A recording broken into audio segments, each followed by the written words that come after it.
said it that way. Never our daughters. Always your sister. As though Nadia were someone Carol had been forced to tolerate rather than raise. Sophie Gates entered the kitchen at that moment.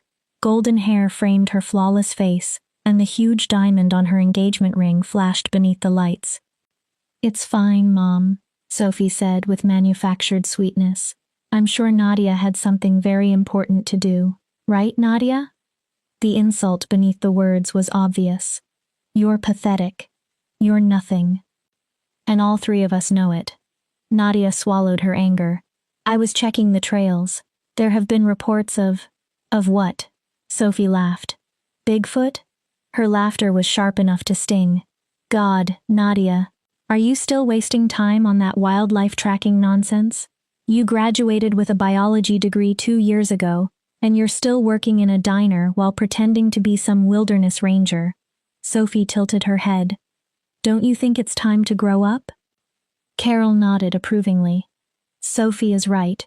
Your father left you that cabin in the woods, and you've done absolutely nothing useful with it. Sell the place, take the money, build an actual life." She adjusted another flower. "But instead, you disappear into the forest every day because you think you're going to discover some mysterious species or save the wilderness from destruction." Nadia's jaw tightened. The cabin was the only thing her father had left specifically to her. It was the one piece of evidence she still possessed that James Gates had loved her. Her father had been a wildlife conservationist. He had spent years studying these mountains and chasing rumors that wolves still lived beyond the highest ridges. James had died when Nadia was 16. Within a year, Carol had remarried. That second husband had remained in their lives for 3 years before disappearing as well. Carol had never seemed particularly disturbed by the pattern. "I'm not selling the cabin," Nadia said quietly. "Of course you aren't." Carol turned back to the flowers, dismissing her with a glance. "You'll hold on to that rotting shack until the roof collapses on you, just like you cling to everything else that's already dead." Sophie smirked. "Speaking of dead things, did you hear about the deer they found near the North Trail? Completely torn apart. Earl thinks it was a bear, but some people are saying wolves." She let the word linger. Can you imagine wolves this close to town? Nadia's pulse accelerated. Wolves. Her father had spent most of his adult life trying to prove gray wolves still survived in these mountains. Official records claimed they had vanished from the region more than 50 years earlier. James Gates had refused to believe it. He had recorded distant howls, collected fur, photographed tracks, and spent countless nights alone in the wilderness, searching for proof.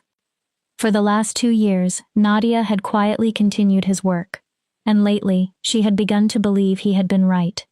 "There are no wolves around Millbrook," Carol said firmly. "Earl is right. It was probably a bear, maybe feral dogs. Either way, it has nothing to do with us." It had everything to do with Nadia.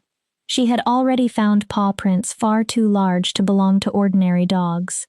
She had heard the howls echoing across the valleys late at night, low, mournful calls that stirred something inexplicable inside her chest. And 3 days earlier, she had discovered something impossible. A tuft of gray fur had been caught on a thorn bush beside one of the mountain trails. Near it was a single drop of blood.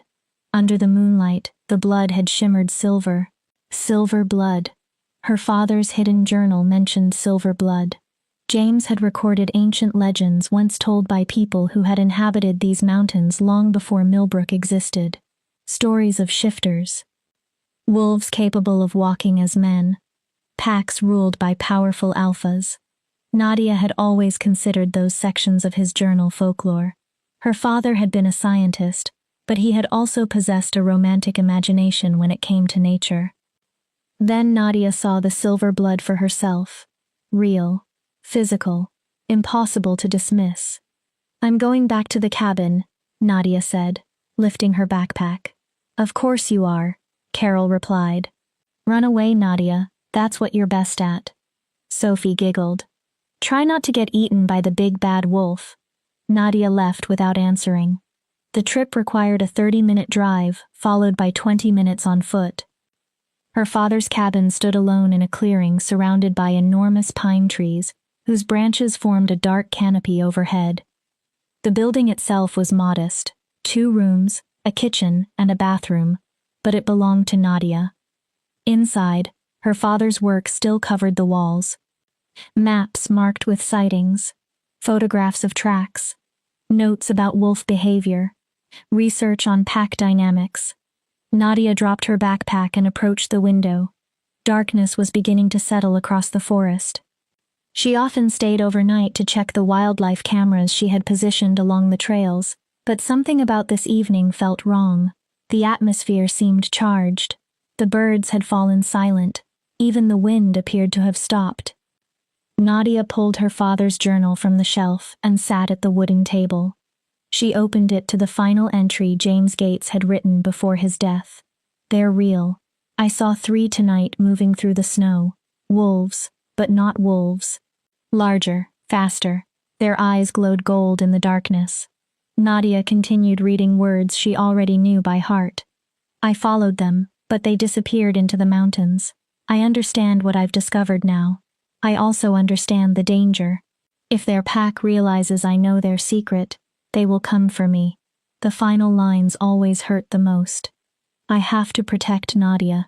I have to make certain she never follows this path. This knowledge is a curse, not a gift." Nadia's hands trembled. Her father had known. He had discovered something in these mountains, and Nadia was increasingly certain that discovery had killed him. The official report claimed James suffered a heart attack while hiking. Nadia had never completely believed it. Her father had been healthy and strong. Someone, or something, had silenced him. And now Nadia was following the same trail. A faint noise outside made her freeze. A whimper, soft, weak. Desperate, Nadia reached for her flashlight and opened the cabin door. The clearing appeared empty.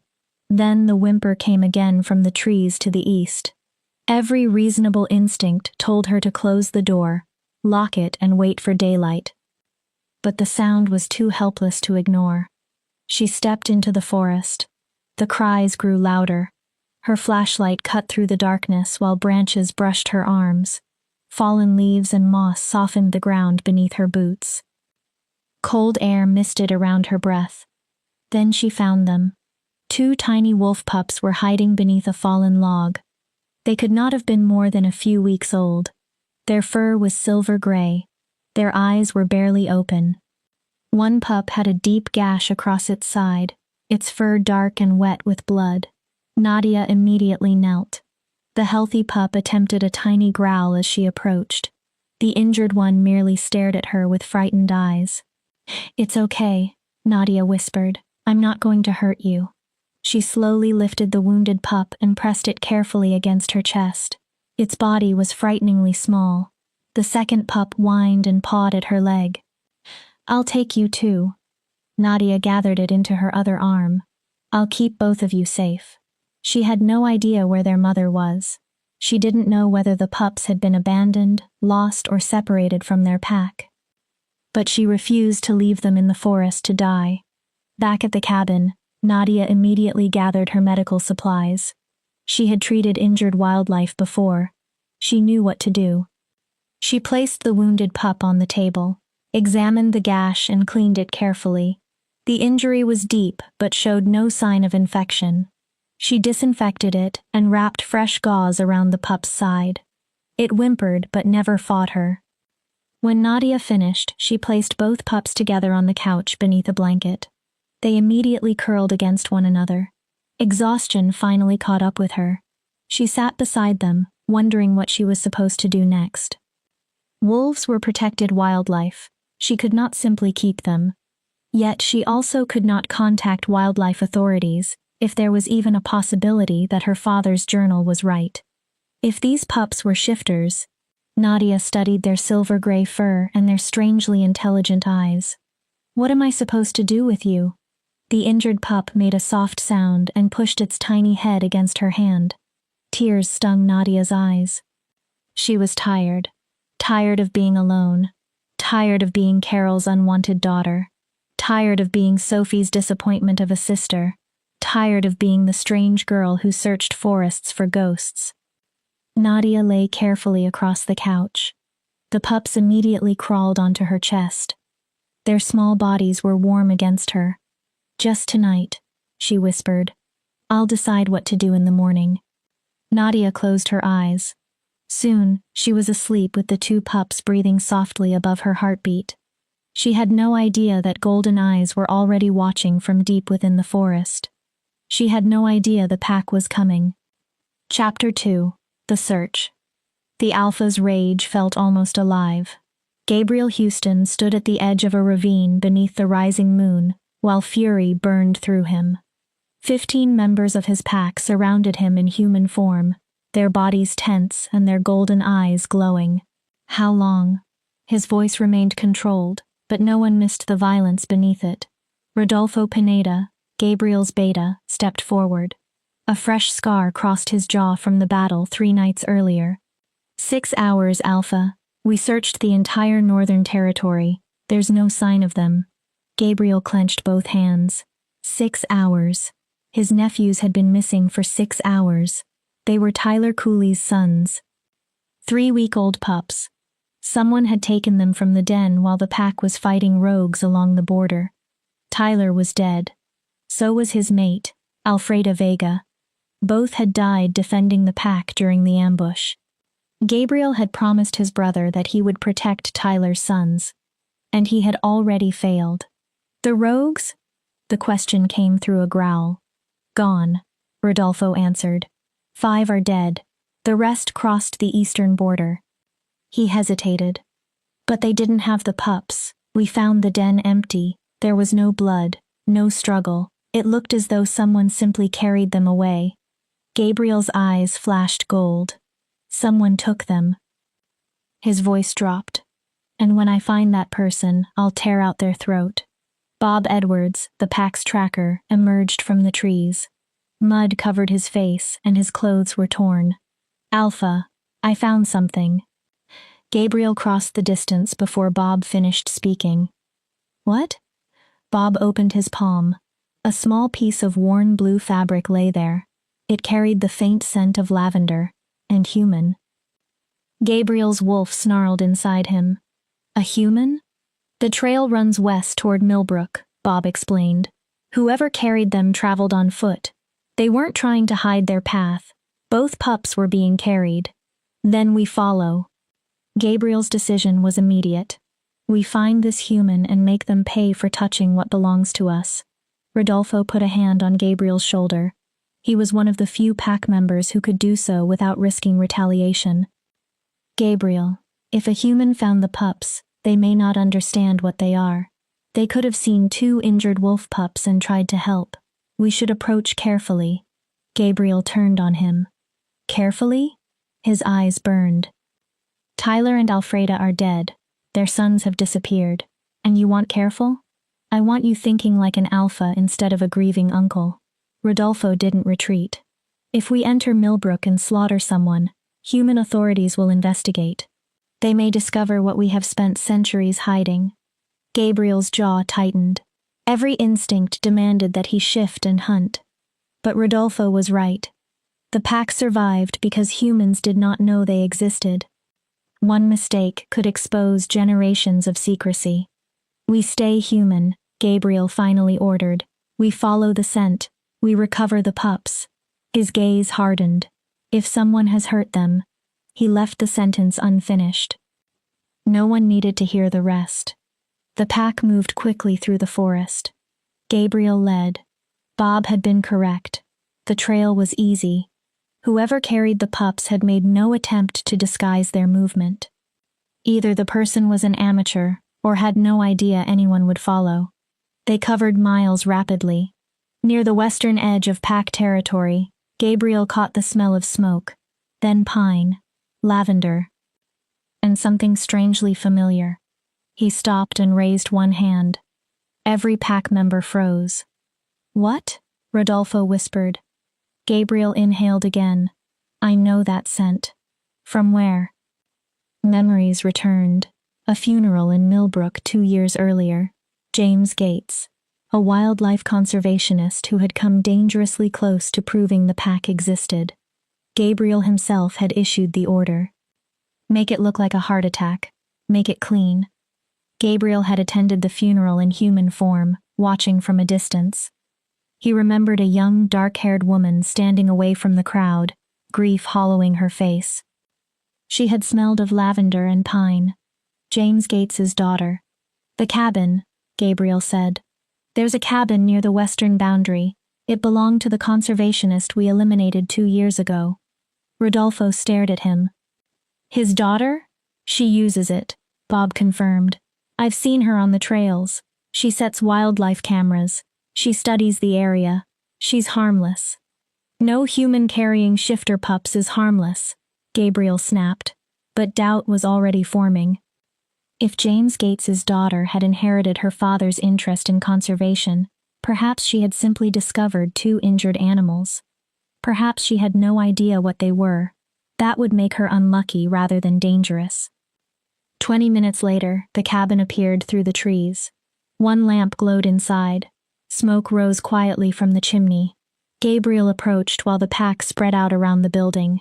Every possible escape route was covered. He stepped onto the porch. Through the window, he could see maps, notebooks, and wildlife equipment. Then he saw the couch. Gabriel stopped breathing. Both pups were alive.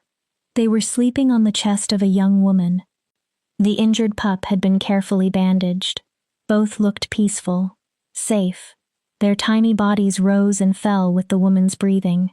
The wolf inside Gabriel, raging for blood moments earlier, suddenly became silent. The woman's dark hair spread across the pillow. Exhaustion softened her face. She looked as though she had used every remaining ounce of strength caring for his nephews before collapsing. More important than any of that was the way the pups slept on her.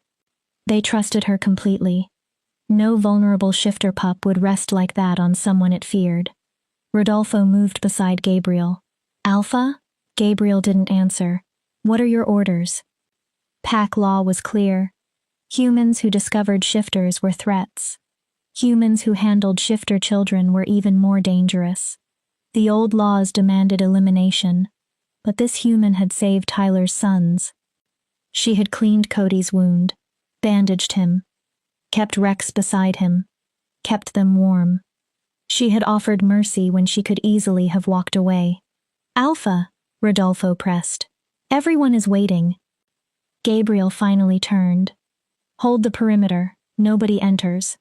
Rodolfo stared. What? I said nobody enters. Alpha command filled Gabriel's voice. Rodolfo's mouth closed immediately. His wolf submitted before his human pride could argue. Gabriel looked through the window again. The injured pup whimpered in its sleep.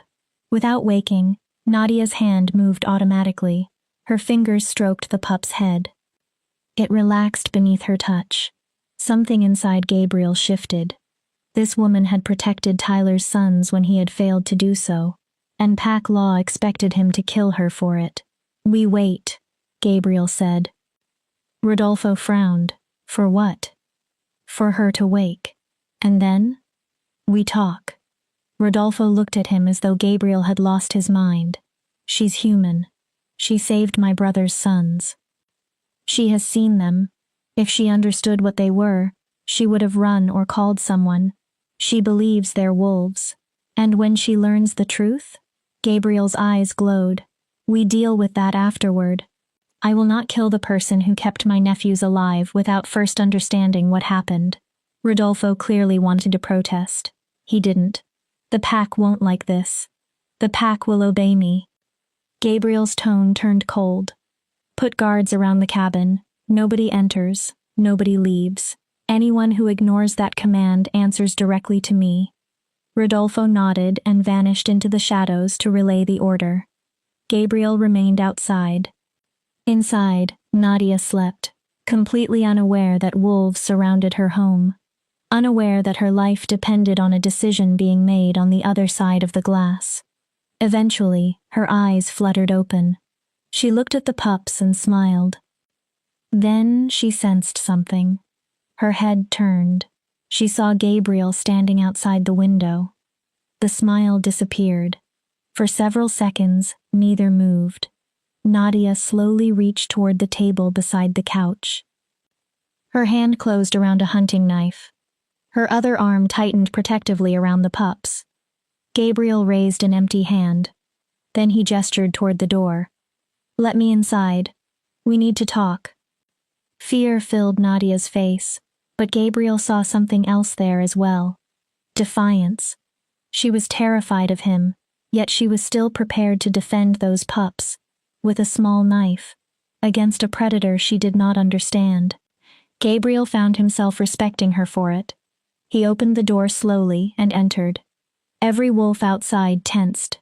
Nadia jumped from the couch, letting Cody and Rex settle safely behind her. Her knife shook slightly in her grip. "Stay back." Her voice was steadier than Gabriel expected. "I don't know who you are, but you need to leave." Gabriel closed the door. "I'm not here to hurt you." "Then why are you here?" Nadia glanced toward the pups. "You came for them." Gabriel's expression remained unreadable. "They're my nephews." Nadia blinked. "Your what?" "My nephews. Their parents died 3 nights ago. The pups disappeared. I've been searching for them." "You're lying." Uncertainty entered her voice. "Wolves don't have nephews." For one brief second, Gabriel allowed his eyes to glow. "These aren't ordinary wolves, Nadia Gates. And somewhere inside you, I think you already know that." Her breath caught. "How do you know my name?" "I know your father was James Gates. I know what he spent his life searching for. I know you continued his work." Gabriel paused. "And I know what you discovered 3 days ago." The knife dipped. "Silver blood." "How?" "Because this is my territory. You have spent 2 years walking through my forests, placing cameras and collecting samples, getting closer to what your father died trying to prove." Nadia went pale. "My father died from a heart attack." "No." Gabriel stepped closer. "Your father was killed because he learned too much." Nadia stared at him. "And now you've learned too much too." Her voice fell to almost nothing. "What are you going to do?" Gabriel's golden eyes held hers. "Decide whether you live."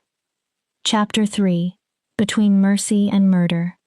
Silence crushed the air inside the cabin. Nadia could hear her own heartbeat as Gabriel Houston stood before her with eyes no human should possess. Every impossible theory in her father's journal had suddenly become real. Shifters existed, and one of them had just told her he might kill her. "You killed my father." Her voice trembled, but rage was quickly replacing fear. "You murdered him because he discovered the truth." Gabriel didn't deny it. "I gave the order. My beta carried it out." Nadia stared at him. "It was quick," Gabriel continued. "Painless. More mercy than humans who expose our existence usually receive." "Mercy?" A broken laugh escaped her. "You call murdering my father mercy? I call survival what it is." His voice remained cold. "Your father was recording our movements. He had photographs, audio recordings, and DNA evidence. If that information reached the public, scientists, hunters, and governments would have flooded these mountains." Gabriel's expression hardened. "My people would have been hunted, captured, or killed. I chose one life over hundreds." Tears burned behind Nadia's eyes. For 2 years, she had mourned her father while believing a lie. Now the person responsible was standing in front of her. "And now you're going to kill me too?" "That depends." "On what?" "Whether I can trust you." Nadia gave another bitter laugh. "You murdered my father, and I'm supposed to prove that I can be trusted? Your father pursued knowledge that endangered my people." Gabriel glanced at the couch. "You made another choice. You found my nephews wounded and alone. You could have abandoned them. You could have contacted wildlife authorities." His gaze returned to her. "You didn't. You treated Cody's wound and protected them. They're babies." Nadia's voice cracked. "What kind of monster would leave babies to die?" "The kind who wants to survive," Gabriel said quietly. "The smart kind." "I'm not that person." I know. For the first time, something in Gabriel's expression softened. That is why we are having this conversation, instead of me killing you. Nadia loosened her grip on the knife.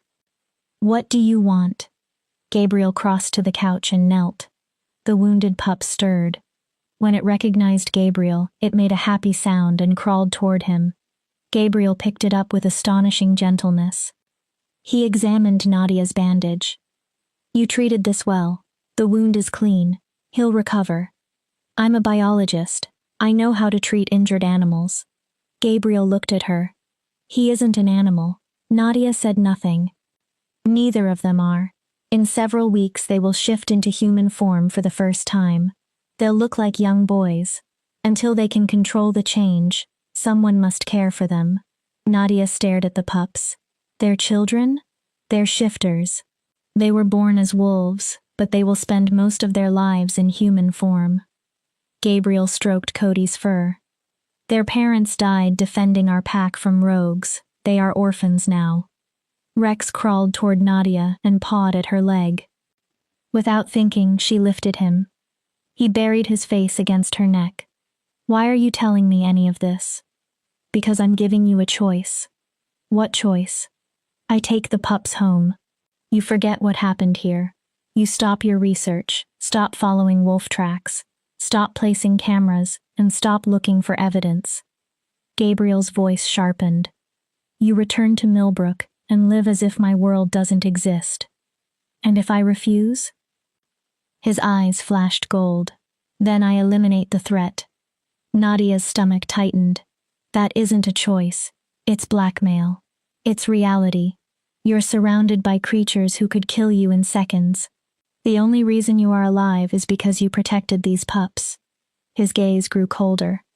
That protection has limits. Nadia looked at Rex. For 2 years she had wanted proof that her father had been right. Now she held that proof in her arms. And possessing it could cost her life. Or she could abandon everything her father had worked for. Then another possibility came to her. There's a third option. Gabriel lifted an eyebrow. You said they need someone to care for them until they can control their shifting. Nadia tightened her arms around Rex. Let me do it. Gabriel simply stared. You want to raise shifter pups? I want to help them. Their parents are dead. They already trust me. Rex had fallen asleep against her again. Nadia looked down at him. He feels safe here. He's an infant. He doesn't know better. Maybe, or maybe I'm the first person who made him feel safe after losing his parents. Nadia met Gabriel's eyes. I have medical training. I understand animal behavior. No one visits this cabin. I can help until Cody heals. Gabriel shook his head. You're human. If my pack discovers I left shifter children in human care, they may revolt. Then don't tell them. Gabriel stared at her. Let them stay here for a few weeks. Once Cody is strong enough, take them home. The pack doesn't need to know. Suspicion hardened Gabriel's face. And what do you receive in exchange? Why risk your life for beings you only learned existed tonight? Because my father dedicated his life to finding your kind. Nadia's voice sharpened. He believed you deserved protection, preservation. She held Gabriel's gaze. And you killed him. The words landed between them. I cannot bring him back, but I can honor him by doing what he would have done. She looked at the pups, keeping them alive. For a long time, Gabriel said nothing. Cody whimpered in his arms. Gabriel stroked him gently until he calmed. You do not understand what you're asking. Then explain it. If I allow this, you become connected to my pack. You come under my protection, but you also come under my authority. His eyes hardened. If you expose us, I will kill you. I understand. Do you? Gabriel stepped closer. I am not a good man, Nadia Gates. I have killed humans. I have destroyed lives. I make whatever decisions are necessary for my pack, and I sleep afterward. He lowered his voice. Enter this world and you will see things that haunt you. You will learn truths that change everything you believe about nature and humanity. I already know the worst truth. Nadia looked straight at him. I know you murdered my father, and I'm still offering to save your nephews. She paused. What does that tell you? A faint softness touched Gabriel's expression. That you're either extremely brave or extremely foolish. Maybe both. For the briefest moment, Gabriel almost smiled. Maybe. He opened the cabin door. Rodolfo appeared immediately. Alpha? Change of plans. Gabriel's voice carried absolute authority. Nadia will care for the pups temporarily. She is under my protection. Rodolfo's eyes widened. You can't be serious. She's human. She will follow my rules. Gabriel cut him off. Or she dies. Those are the terms. Tell the pack that anyone who harms Nadia Gates answers to me. Rodolfo's jaw tightened, but he bowed and left. Gabriel turned back toward Nadia. You have 2 weeks. Cody needs time to recover, and I need time to prevent my pack from tearing itself apart over this decision. His expression became severe. You do not leave this cabin without permission. You do not contact anyone in town. No photographs, no notes, no records of anything you see. Understood. Gabriel gently placed both pups beneath their blanket. Then he removed a leather cord from his pocket. A silver wolf head pendant hung from it. Wear this. He placed it in Nadia's palm. It carries my scent. Any shifter who encounters you will know you're protected by me. The metal felt oddly warm. What happens when the 2 weeks are over? That depends on whether you prove trustworthy. And if I don't? Gabriel let silence answer. Nadia put the necklace around her neck. I won't betray you. You had better not. Gabriel's voice turned lethal. Because if you do, your father's death will seem merciful by comparison. He walked toward the door. Tomorrow I'll send supplies. Food, formula, medical equipment, whatever you need. He paused. Do not leave. My wolves are watching. Wait. Gabriel looked back. What are their names? His eyes moved toward the couch. Grief surfaced across his face. The injured one is Cody. The other is Rex. His voice roughened. My brother named them the day they were born. He paused. 3 days before he died, protecting them. Then Gabriel disappeared into the darkness. Nadia stood alone. Cody and Rex. Orphans. Just like her. She sat beside them. Both pups immediately crawled toward her. Nadia wrapped her arms around their warm bodies. I won't let anything happen to you. She stroked their fur. I promise. Outside, Gabriel continued watching through the window. Rodolfo stepped beside him. You're making a mistake, the beta said quietly. Trusting any human is dangerous. Trusting the daughter of the man we killed is worse. Maybe. Gabriel watched Nadia cradle his nephews. Or maybe I'm finally making the right decision. And if she betrays us? Gabriel's eyes glowed. Then I eliminate the threat. But even while saying it, Gabriel knew something had changed. His wolf had reacted the moment he saw Nadia with the pups. It had recognized something he was not ready to understand. And that frightened Gabriel more than any rogue attack ever had. Chapter 4. When Monsters Show Their Hearts. The first 3 days tested Nadia more than she expected. Every morning, Cody and Rex woke beside her. Cody's injury improved rapidly. Shifter healing was considerably faster than the healing of ordinary wolves, but Nadia still monitored him carefully. Rex became completely attached to her. If Nadia walked, he followed. If she sat, he climbed into her lap. At night, both pups insisted on sleeping on her chest. Their warmth reminded Nadia of the impossible truth. She wasn't caring for animals. She was caring for children. Children who would eventually walk, speak, and remember that she had protected them when they had no one else. On the second morning, an enormous black wolf appeared outside. Nadia nearly reached for her knife until she saw the leather satchel hanging from its mouth. The wolf dropped the bag on the porch, watched her with amber eyes, and disappeared. Inside, Nadia found formula designed for shifter pups, medical supplies, dried meat, canned food, and a note written in hard, angular handwriting. Mix 1 scoop of formula with warm water 3 times a day. Keep Cody's bandage dry. Change it every 12 hours. If his temperature rises above 102 degrees, call the emergency number below. Don't make me regret this. G. Gabriel had even included a phone number. Nadia studied the note longer than necessary. He had anticipated everything. The pup's nutritional requirements, Cody's medical care, her emergencies. It was almost thoughtful. That somehow made Gabriel more difficult to understand. Monsters were supposed to be simple. Gabriel Houston was not. On the 4th morning, Nadia sat on the porch while Cody and Rex played in the clearing. Cody still favored his injured side. Rex repeatedly tried to drag him into rougher games. Nadia smiled. "You're good with them." She spun around, hand flying toward the knife at her waist. Gabriel stood near the trees. Dark jeans and a black shirt made his already intimidating frame seem larger. His eyes followed the pups. "How long have you been there?" "Long enough." Gabriel entered the clearing. Both pups immediately reacted. Rex raced toward him. Cody followed more carefully. Gabriel knelt. The feared alpha vanished from his expression. He lifted both pups and held them against his chest as they licked his face. "Hello, little warriors." His voice was unexpectedly gentle. "You're stronger." Nadia watched him. This was not Gabriel the alpha. This was Gabriel the uncle. The man who had lost his brother and was terrified of losing what remained. "They miss you," Nadia said. Gabriel glanced at her.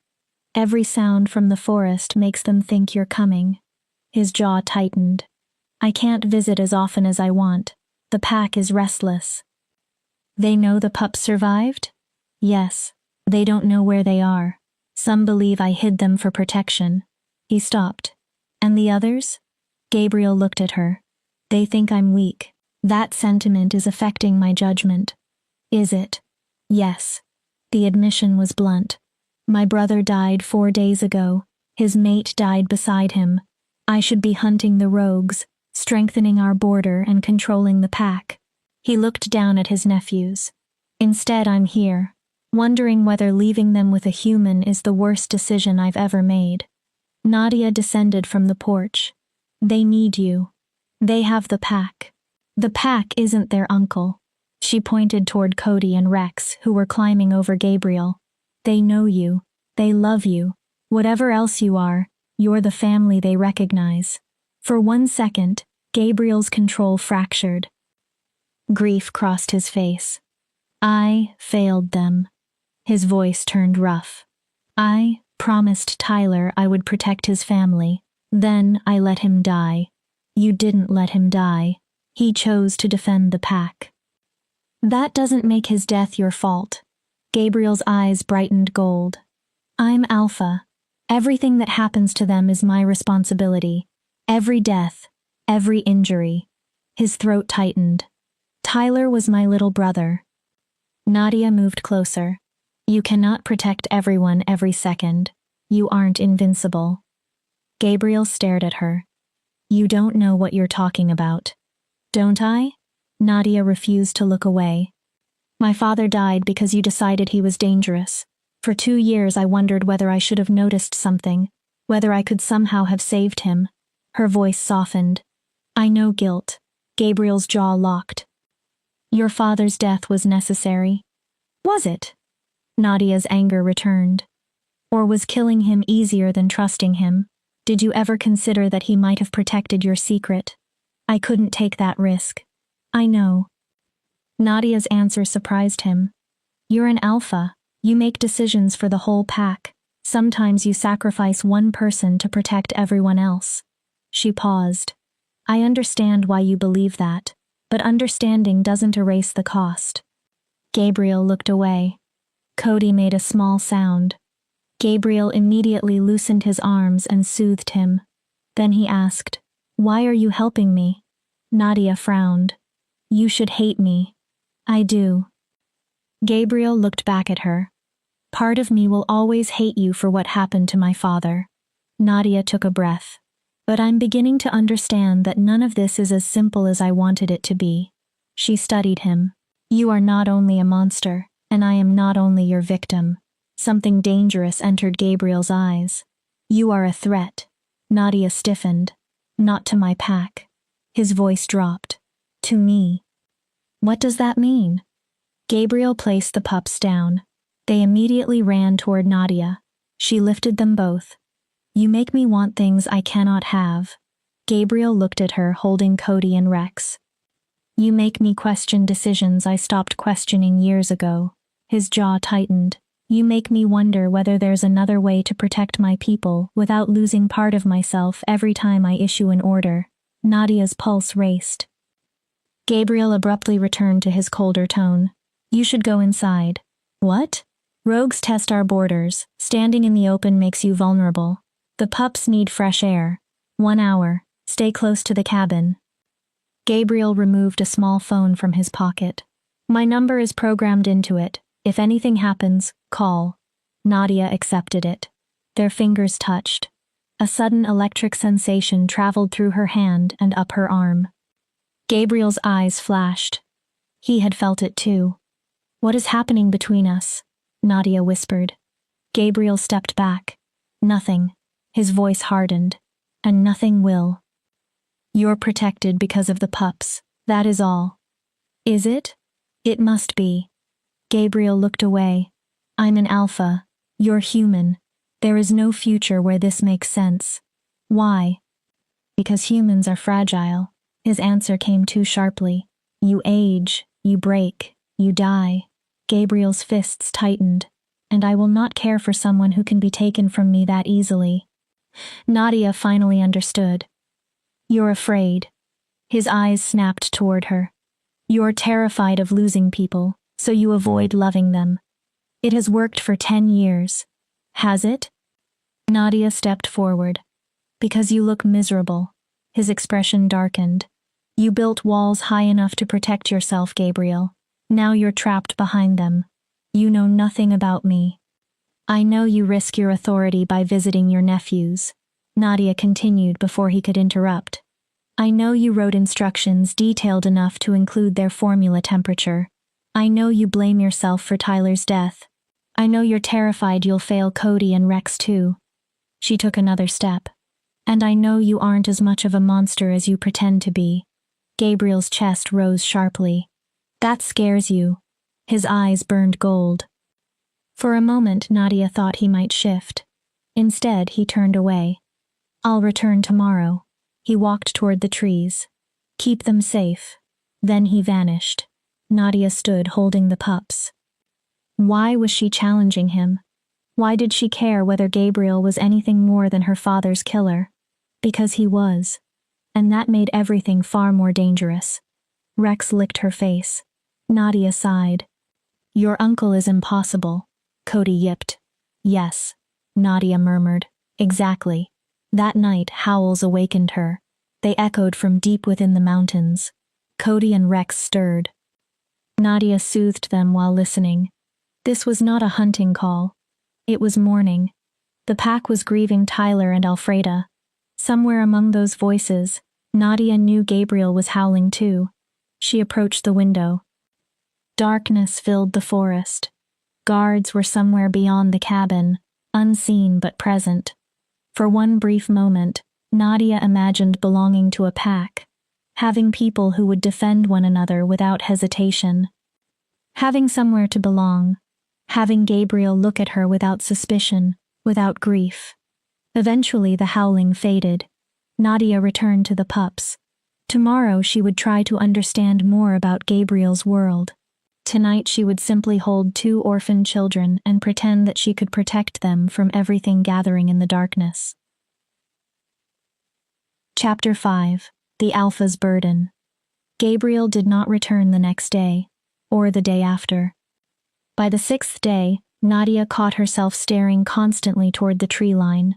Cody and Rex sensed her anxiety. They became even more attached, following her through the cabin and whining whenever she moved too far away.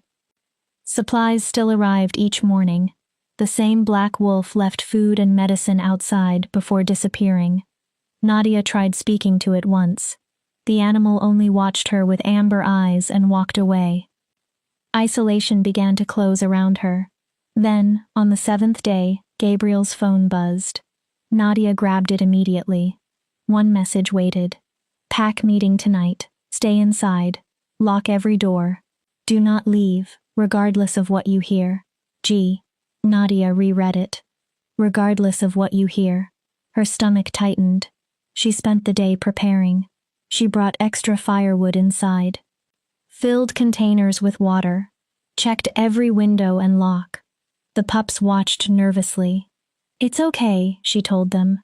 Everything will be fine. Nadia did not believe herself. Darkness came. She sat on the couch with Cody and Rex, pretending to read one of her father's journals. Near midnight, the howling began. This time it sounded nothing like morning. The calls were violent, angry. Growls and snarls echoed beneath them. Then Nadia heard bodies colliding somewhere beyond the trees. The pups pressed against her. A human voice suddenly carried through the forest with impossible clarity. Gabriel. I am your alpha. The command rolled through the darkness like thunder. I have led this pack for 10 years. I protected you, fed you, secured territory for you, and now you question my judgment? Another voice answered. You compromised us, Gabriel. Nadia froze. You placed shifter children in the care of a human, the daughter of the man we killed because he discovered us. They knew. The pack knew about Nadia. Nadia Gates is under my protection, Gabriel snarled. Anyone who harms her answers to me. And when she betrays us? The opposing voice grew louder. When she completes her father's work? When photographs and DNA evidence reach humans? She won't. How can you know? Because I gave her something more important than discovery. Gabriel's voice carried an edge Nadia had never heard before. Purpose. She is protecting Tyler's sons.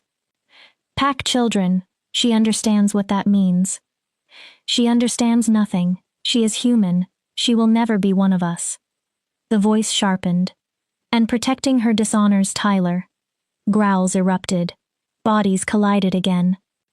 Then Gabriel's command split the night. Stop. Everything ceased. I am Alpha. My word is law. His voice dropped dangerously. If anyone wishes to challenge that, come forward. Silence. That is what I thought.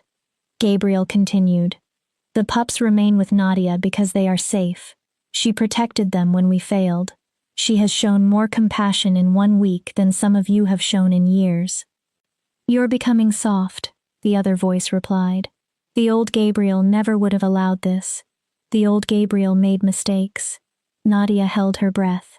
One of them was believing death was always the answer. Gabriel paused.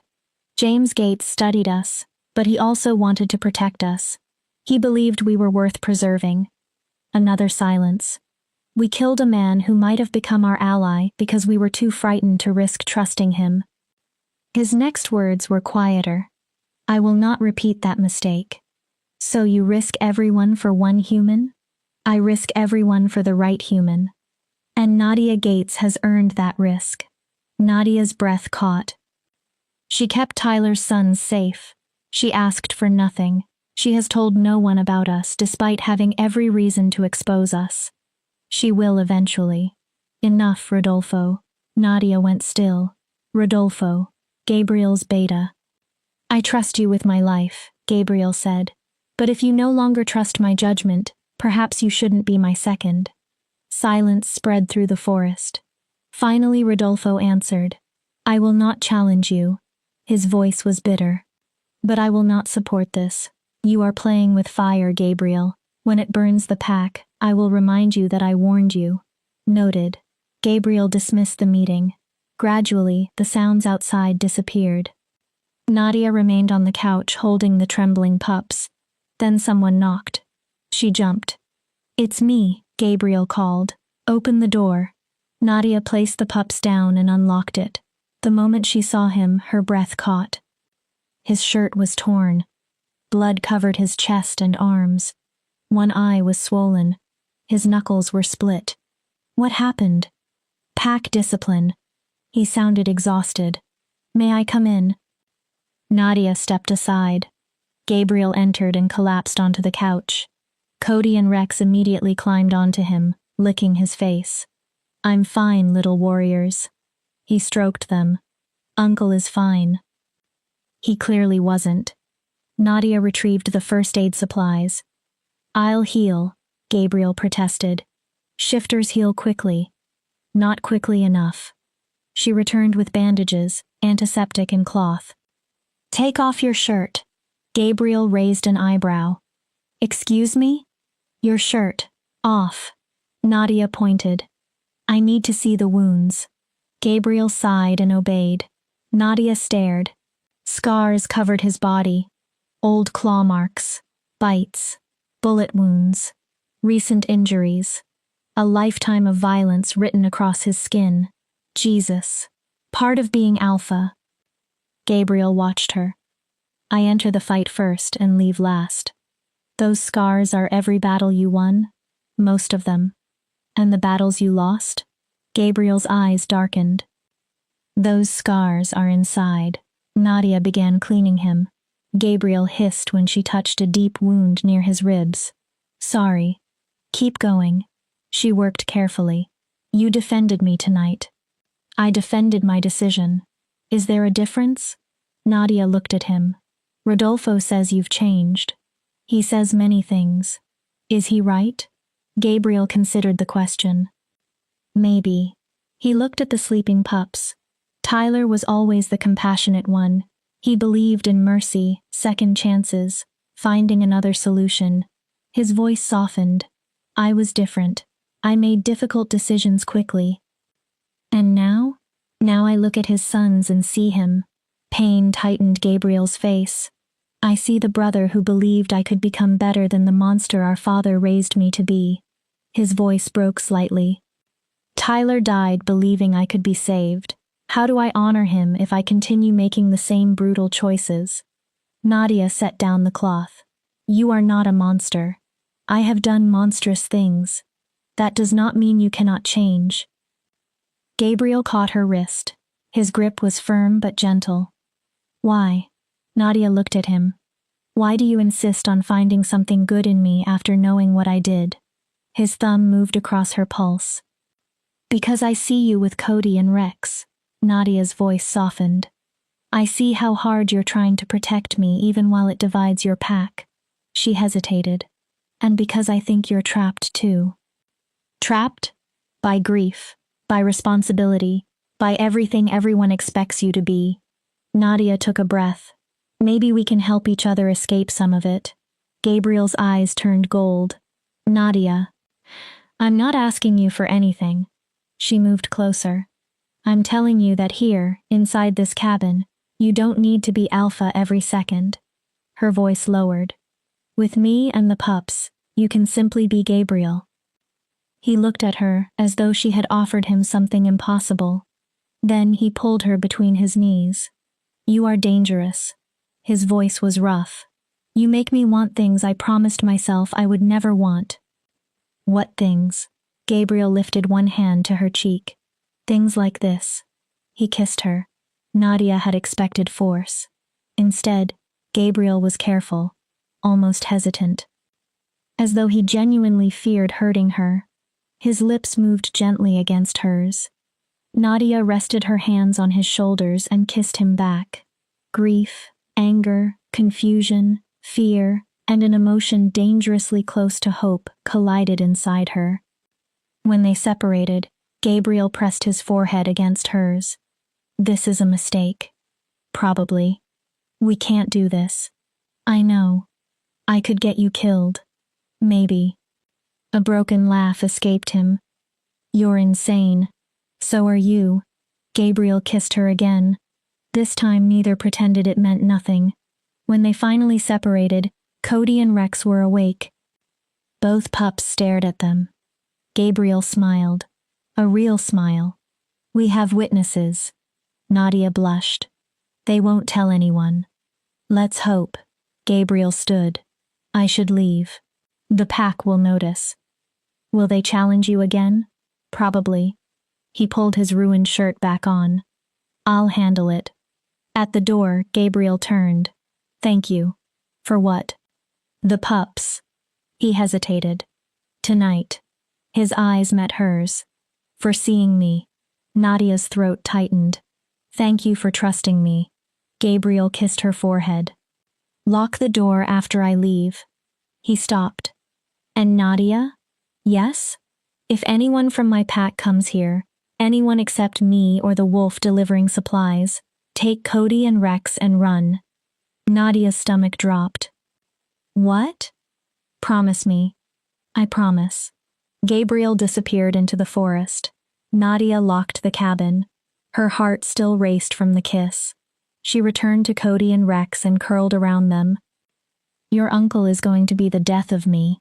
Cody licked her hand. Outside, hidden in darkness, Gabriel watched the cabin. His wolf demanded that he return. Claim her. Protect her. Stay. But the pack was fractured. Rodolfo was watching for weakness. Gabriel turned toward the forest and shifted.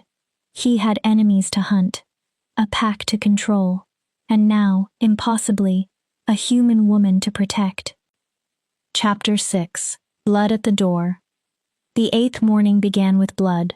Cody's frantic barking dragged Nadia from sleep. She rushed toward the window. A dead deer lay across the porch. Its throat had been torn open. Blood pooled over the wooden steps. 3 words had been carved deeply into the cabin door. Human, go home. Nadia grabbed Gabriel's phone. He answered immediately. What happened? There's a dead deer outside. Her voice shook. And someone carved a message into my door. Silence. What does it say? Human, go home. Gabriel's voice changed. Lock everything. Stay inside. I'm coming. Pure alpha command filled his tone. If someone reaches the cabin before I do, put the pups in the bathroom. Take the knife under your pillow. Nadia froze. How do you know? Aim for the heart or throat. Nothing else will stop a shifter fast enough. The call ended. Nadia gathered Cody and Rex and carried them into the bathroom. Then she retrieved her father's hunting knife. The blade was silver. James had insisted on silver knives, silver bullets, even silver buckles. Nadia once thought it was paranoia. Now she understood. Her father had known exactly what lived in these mountains. She returned to the window. Minutes passed. Then movement appeared between the trees. It wasn't Gabriel. A woman emerged. Tall, muscular, dark hair pulled into a severe braid. Amber eyes glowed in the morning light. She approached slowly. Nadia tightened her grip on the knife. The woman stopped near the porch and studied the bloody warning. Then she looked directly through the window. I can smell your fear, human. Her voice carried clearly. It smells almost sweet. Nadia remained silent. Her father's journal had warned never to display weakness before a predator. The woman smiled, revealing teeth slightly too sharp to be human. My name is Alyssa Cross. Tyler was my friend, my packmate. Her expression hardened. I want to know why his sons are sleeping inside a cabin owned by the daughter of the man who tried to destroy us. I never tried to destroy anyone. Nadia kept her voice steady. I found Cody and Rex injured. I saved them. How noble. Alyssa's smile turned mocking. Tell me something, Nadia Gates. When you found them, did you know what they were? Or did you think you had discovered rare animals you could document the way your father did? I knew they were babies who needed help. That's all. Alyssa's smile vanished. Liar. She stepped closer. You have tracked us for 2 years. Cameras, samples, research. You followed the same path as your father. That's not why I saved them. Gabriel believes you. Alyssa's eyes narrowed. But I know humans. For centuries I have watched your kind destroy everything you touch. Stay back. Nadia raised the silver knife. Alyssa laughed. You think that little weapon scares me? I've survived 300 years. Wars, plagues, hunters far more dangerous than you. Then she stopped. Her head turned sharply. He's here. A growl shook the clearing. Gabriel exploded from the trees in wolf form. He was enormous. Gray and black fur covered a body that easily weighed several 100 pounds. Golden eyes burned with fury. He positioned himself between Alyssa and the cabin. His snarl promised death. Alyssa immediately shifted. Her wolf was smaller and leaner. She lowered her head. Submission. Gabriel continued advancing. Nadia realized he intended to kill her.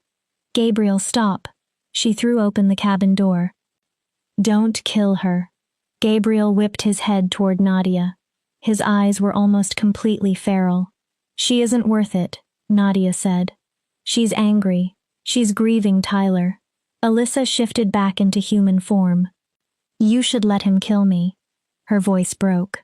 I don't know how to live in a world where Tyler is gone, and his children are being raised by a human. Gabriel shifted as well. Naked and furious, he stood over her. Get dressed. His voice was lethal. Then leave this property before I change my mind. Alyssa dressed quickly. Before departing, she looked toward Nadia. He was my best friend. The hostility in her face cracked. Tyler was the only person in this pack who ever made me feel like I mattered. Her throat tightened. And now he's gone, and you're here, and I don't know how to. She stopped. Nadia's anger softened. I'm sorry. Alyssa stared at her. I cannot bring Tyler back, but Cody and Rex are safe. Nadia's voice remained firm. I will not let anything happen to them. For several seconds, Alyssa said nothing. Then she nodded once and disappeared into the forest. Gabriel remained motionless. His entire body trembled with the effort of controlling his rage. Gabriel. Nadia lowered her voice. Come inside. He didn't move. Please. Finally, he looked at her. Pain and exhaustion replaced some of the fury. You should not have stopped me. She threatened you. She was grieving. She violated pack law. Gabriel's voice sharpened. She approached you without permission. The punishment is death. Then your law is barbaric. The words hung between them. Gabriel's eyes flashed. Be careful, Nadia. Why? She refused to retreat. Because I'm supposed to pretend killing someone for being angry and grieving is reasonable? You don't understand our world. No, maybe I don't. Nadia pointed toward the cabin. But Cody and Rex are not going to grow up believing death solves every disagreement. Gabriel stared at her. Then he turned toward the forest. Where are you going? To deal with my pack. Alyssa won't be the last person to test this boundary. His voice became cold. I'll make it clear that anyone who comes near this cabin dies. No exceptions. Gabriel. He spun toward her. I cannot become what you want me to be, Nadia. For the first time, she saw the crushing weight behind his anger. I cannot afford softness. The moment this pack believes I'm weak, they will tear me apart and replace me with someone worse. His eyes burned. And whoever replaces me will kill you without hesitation.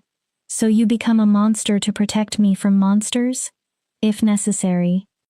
And when everyone who disagrees with you is dead, Nadia's voice shook. What kind of pack will remain? Gabriel said nothing. Is that the pack Tyler wanted Cody and Rex to inherit? Gabriel flinched. Tyler believed in you. Nadia softened her voice.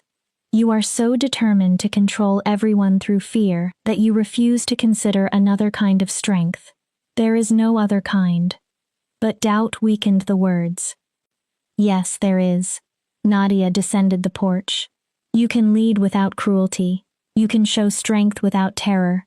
Mercy is not weakness, Gabriel. She stopped before him. Sometimes mercy is much harder than killing. And if I fail? His expression finally broke. If they revolt? If I'm challenged? Then you will know you tried to become the alpha Tyler believed you could be. Gabriel closed his eyes. When he opened them, the gold had faded. I don't know how.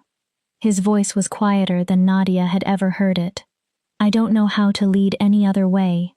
Then learn. Nadia reached out. She took his hand. Learn with your nephews. Learn with your pack.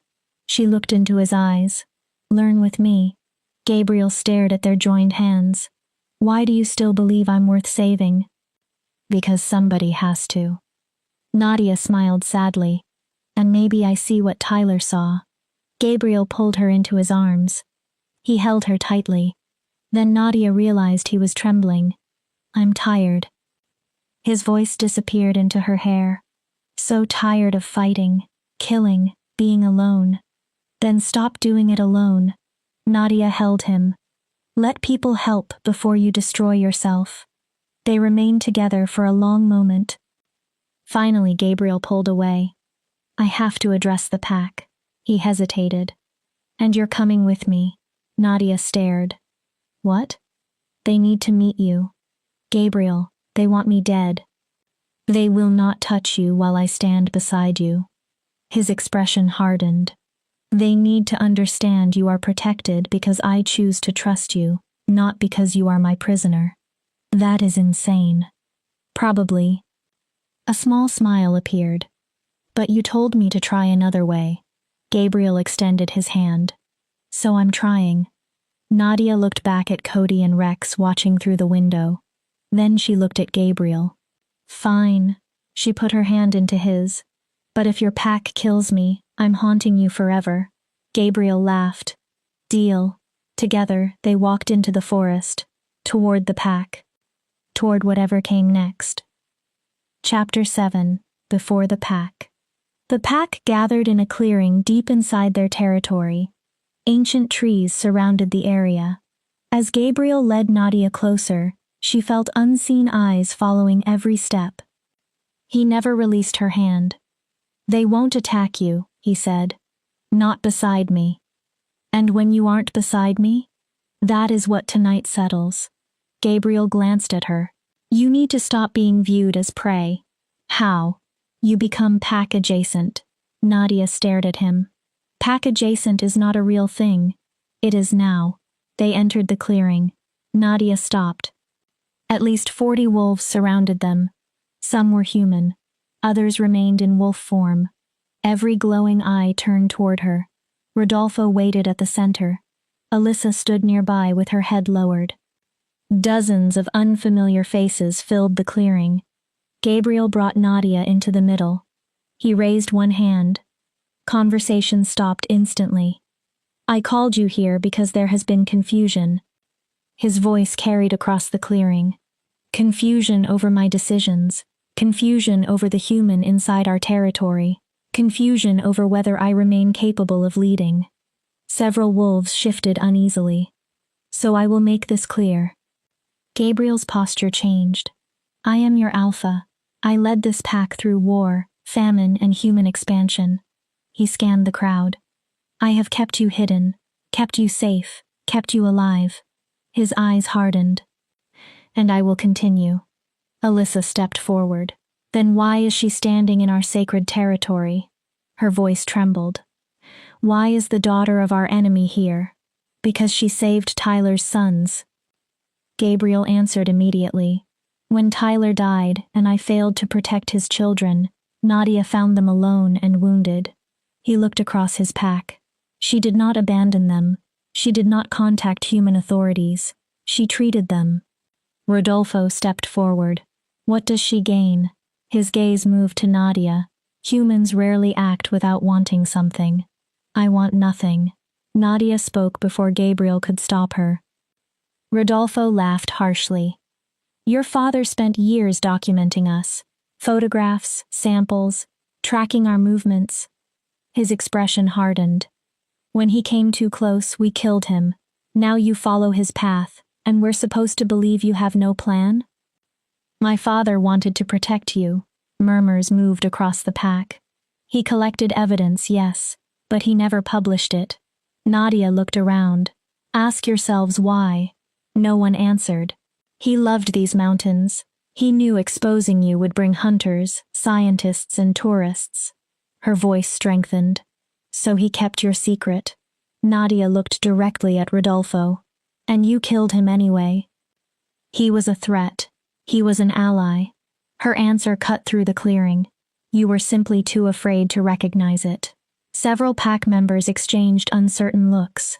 Gabriel squeezed Nadia's hand in warning. She continued, I'm not asking to join your pack. She looked around at the faces surrounding her. I'm asking you to let me care for Cody and Rex until they are strong enough to return. Her throat tightened. I want to honor my father by protecting what he died trying to preserve. She paused. When that is over, I will leave. Alyssa stepped forward. And you expect us to trust that? No. Nadia looked at her. But I understand grief. Alyssa stiffened. I know what it is to lose someone and become angry at everything left behind. Nadia softened her voice. You loved Tyler. Killing me will not bring him back. Silence. And it will not make his sons safer. Nadia scanned the pack. If all you know is violence, then my father was right to fear what would eventually happen to you. The clearing became completely quiet. An elderly woman stepped forward. Her hair was silver white. Age lined her face, but power surrounded her. I am Anne Figueroa. Her voice carried naturally. Elder of this pack. I have served 5 alphas, including Gabriel. She turned toward him. You have led us well. Gabriel's face became unreadable. But you have led through fear and absolute control. His eyes narrowed. Are you challenging me? No. Anne gave a sad smile. I'm asking you to remember Tyler. She turned toward Nadia. This human stood before 40 predators and told truths none of us wanted to hear. Anne nodded slowly. That requires courage. Then she faced Gabriel. If you trust Nadia Gates, I support your decision. A young red-haired man stepped from the crowd. I'm Freddie Garza. His voice cracked. Tyler was my best friend. He looked at Nadia. And Tyler would have given her a chance. More wolves began stepping forward. Not everyone, but enough. Gabriel was no longer standing alone. Rodolfo remained where he was. 10 or 12 younger wolves stayed beside him. This is a mistake, Rodolfo said. Tyler's death made you soft, Gabriel. Gabriel's eyes burned. Say it again. Rodolfo lifted his chin. Soft, soft. The clearing tensed. The Gabriel who protected us for 10 years never would have allowed a human this deep into our world. Gabriel looked at him. You're right. Shock rippled through the pack. I have changed. Gabriel's voice remained steady. Tyler's death taught me the limits of leading only through fear. Then he looked toward Nadia. There are things worth more than absolute control. Rodolfo's expression hardened. Then you leave me no alternative. He stepped into the center of the clearing. I formally challenge your leadership. Gasps erupted. I invoke Alpha Challenge. Nadia's blood ran cold. Gabriel smiled. Finally, his voice was almost amused. I was wondering when you would find the courage. Gabriel? Nadia grabbed his arm. What does that mean? Pack law. Gabriel never looked away from Rodolfo. If a beta believes the alpha is unfit, he can challenge. What kind of challenge? Combat until death or submission. Nadia stared at him. Gabriel smiled at Rodolfo. I accept. Gabriel, no. This has been coming for years. He gently removed Nadia's hand. Rodolfo has challenged every decision since Tyler died. We end it now. By killing one another? By establishing dominance. Gabriel finally looked at her. If I win, my authority becomes absolute. And if you lose? His eyes softened. You take Cody and Rex and run. Nadia shook her head. I'm not leaving you. If I fall, you will have no choice. Gabriel cupped her face. Rodolfo will kill you and the pups. Nadia's breath caught. He will erase Tyler's bloodline and rule through fear. Then don't lose. Gabriel kissed her forehead. I don't intend to. He entered the center of the clearing. Anne moved beside Nadia. No matter what happens, do not interfere. This is madness. It is pack law. Anne's voice was grim. If you interfere, Gabriel is disqualified and executed. Gabriel shifted. Bones transformed. Muscle expanded. Seconds later, the enormous gray-black wolf stood in the clearing. Rodolfo shifted too. His wolf was slightly smaller but leaner and faster. They charged. The collision shook the ground. Teeth flashed. Claws tore flesh. Blood scattered across the earth. Nadia could barely follow the movement. Rodolfo attacked Gabriel's throat. Gabriel twisted and caught Rodolfo's shoulder between his jaws. Bone cracked.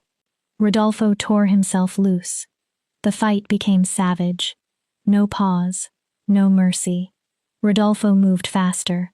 He opened wounds across Gabriel's ribs and face. But Gabriel possessed greater strength. Every injury Rodolfo inflicted was answered with something worse. Then Gabriel fainted. Rodolfo followed. Gabriel spun. His jaws closed around Rodolfo's throat. Nadia stopped breathing.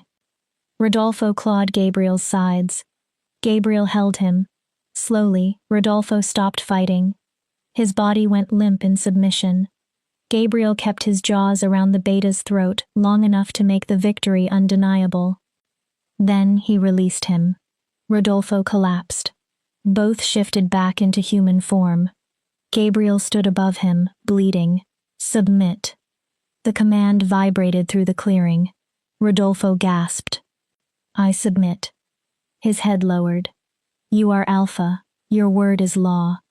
Gabriel stared at him. Then he extended one hand. Rodolfo looked up in disbelief. Take it. What? You challenged because you believed you were protecting this pack. Gabriel kept his hand extended. You fought honorably.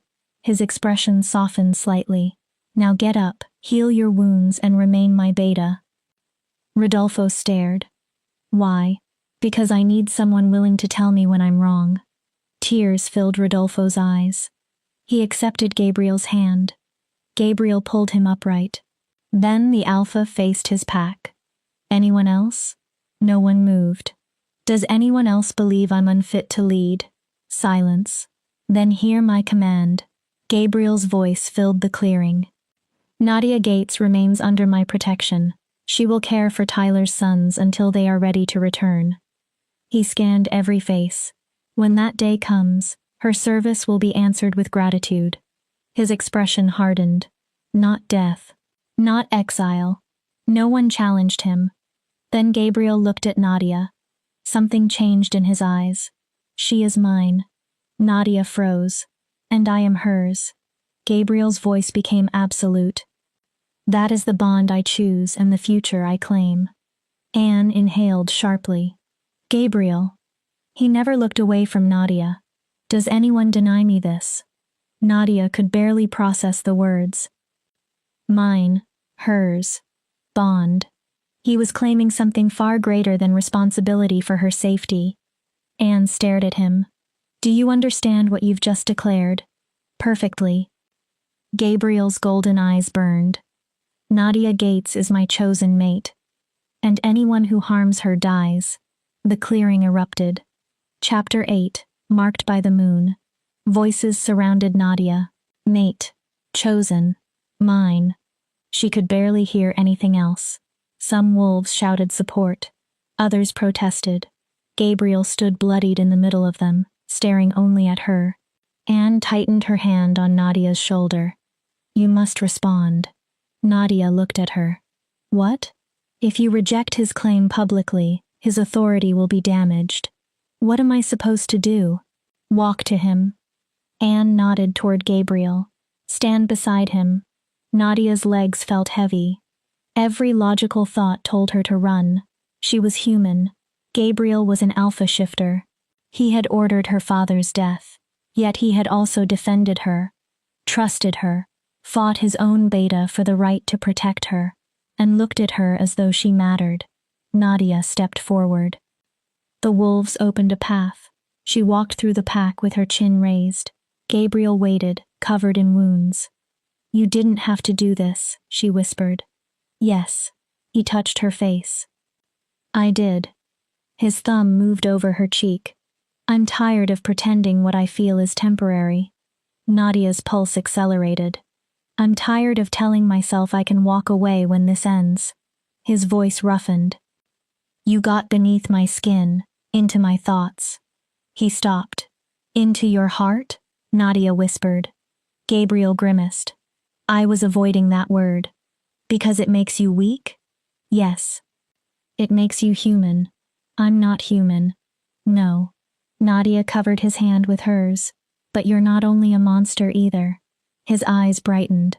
You're complicated. She swallowed. Terrifying. A small smile touched his mouth. And impossible to walk away from. Are you accepting me? Nadia hesitated. I still don't understand what that means. It means you are mine. Gabriel's voice lowered. I protect you, provide for you, defend you. His eyes turned gold. My wolf recognizes you. He paused.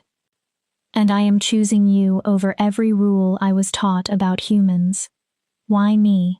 Because you see me, Gabriel answered without hesitation. Not the alpha, not the killer, not the monster. His expression softened. You see the man beneath all of it. Nadia's eyes burned with tears. The man who is exhausted from being alone. The man who wants to become better than his father. Gabriel looked at her. The man who looks at you and believes maybe there is still something good left for him. This is insane. Completely. Your pack may never accept me. Some won't. Gabriel shrugged. Enough will. And the others? They adapt or leave. You would exile your people because of me? Gabriel's expression turned frighteningly calm. I would do far worse. Nadia believed him. She should have been terrified.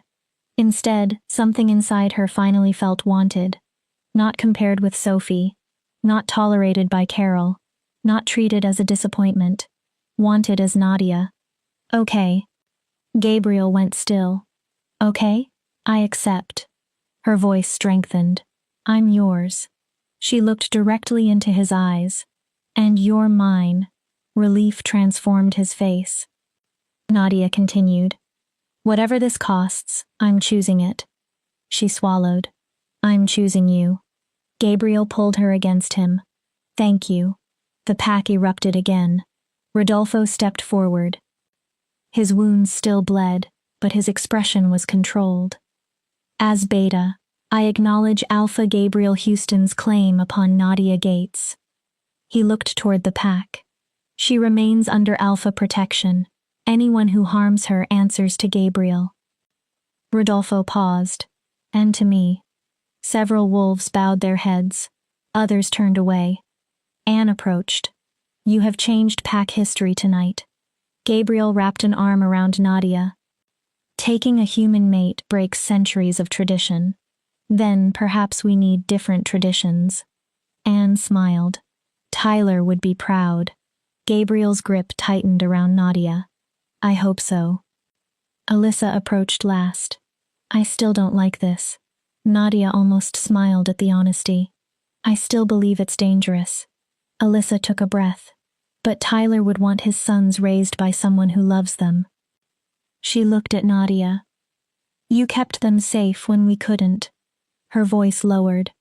I don't trust you yet. Alyssa nodded. But I respect you. Thank you. It wasn't friendship, but it was something. The pack gradually dispersed. Anne eventually turned toward Nadia. You should return to the cabin. The formal claiming ceremony needs to happen soon. Nadia blinked. Claiming ceremony? Gabriel winced. I'll explain. Anne looked far too amused. It involves blood, marking, ritual binding. Gabriel growled. Anne. What? She deserves preparation. Nadia stared between them. What exactly have I agreed to? Gabriel took her hand. One step at a time. He shifted into wolf form and lowered himself. Nadia stared. You want me to ride on your back? Laughter moved through the remaining wolves. Even Rodolfo smiled. It is faster. Gabriel's voice suddenly sounded inside Nadia's mind. She jumped. And yes, I can speak into your mind while shifted. You will get used to it. Nadia climbed carefully onto his back. Gabriel launched forward. She nearly screamed. He was impossibly fast. Trees blurred around them. Wind tore through Nadia's hair. Then, despite everything that had happened, laughter rose from her chest. For the first time in years, she felt completely free. They reached the cabin within minutes. Gabriel shifted back and caught Nadia as she slid down. "You're smiling." That was... Nadia searched for the word. "Amazing. Wait until I teach you to hunt. I'm human." "I noticed." Gabriel's mouth twitched. "You won't hunt exactly like us, but I can teach you how to move quietly through these mountains." His eyes gleamed. Fast, silent, dangerous when necessary. They entered the cabin. Cody and Rex immediately launched themselves at Gabriel. He caught both. "Did you miss me, little warriors?" They enthusiastically licked his face. Nadia watched. This was family. Not Carol's cold approval, not Sophie's polished perfection. This, messy, unusual, real. Gabriel placed the pups down. "I need to clean these wounds. I'll help. Nadia, you let me help your nephews." She pointed toward the bathroom. "Let me help you." Gabriel followed. Nadia turned on the shower. When she faced him again, Gabriel was staring intensely. "What?" "I'm trying to understand how I became this lucky." His voice softened. "I spent 10 years alone. Now I have this." He looked past her toward the pups. "And you fought for it." Nadia touched his chest carefully.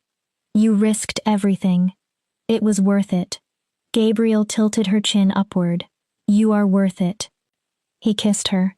Slow, deep, full of things neither was ready to name. When they separated, Gabriel rested his forehead against hers. "The claiming ceremony will hurt." Nadia's smile faded. "The mark is intense." He searched her face. "Are you certain?"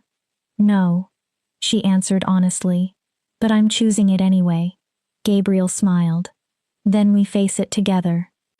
As Nadia helped wash the blood from his wounds, she traced scars accumulated over decades of violence. She began to understand that love inside Gabriel's world was not gentle. It demanded blood, sacrifice, choice. And Nadia was making that choice. Outside, Rodolfo watched the cabin from the darkness. His wounds were healing painfully. Gabriel had defeated him, claimed a human, changed the hierarchy of their world. Rodolfo could not decide whether his alpha was brilliant or suicidal. He turned back toward pack territory. There was much to prepare. A claiming ceremony, new rules, a new balance of power. Whatever happened next, the pack would never be the same. Inside, Nadia and Gabriel fell asleep on the couch with Cody and Rex nestled between them. For once, Gabriel's face looked peaceful. The endless vigilance disappeared. Nadia watched him in the firelight. For the first time in her life, she understood what it meant to belong somewhere. Tomorrow would bring rituals, pack politics, and consequences. Tonight, there were only 4 heartbeats gathered around one small couch. Chapter 9. Brothers in Blood. 3 days passed in an uneasy peace. Gabriel spent each night at the cabin. He taught Nadia about shifter culture, pack hierarchy, and the claiming ceremony awaiting them. During daylight, he returned to pack territory to maintain order. Cody's wound healed completely. Both pups became stronger every day. They began trying to stand on their hind legs. Their sounds sometimes resembled words. Their intelligence was becoming increasingly human. "They'll probably shift for the first time within a month," Gabriel explained one evening. "They'll be frightened. The transformation hurts at first." He watched them wrestle near the fireplace. "They'll need both of us." "Both?" Nadia looked at him. "You're staying, even after they can return to the pack?" "Where else would I be? You have an entire pack to lead." "I can lead and have a family." Gabriel took her hand. "After the ceremony, everything becomes shared." "Everything?" "Territory, responsibility, life." Nadia swallowed.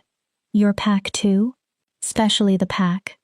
Gabriel's eyes reflected the flames. You'll become Luna. Nadia stared. Second only to me.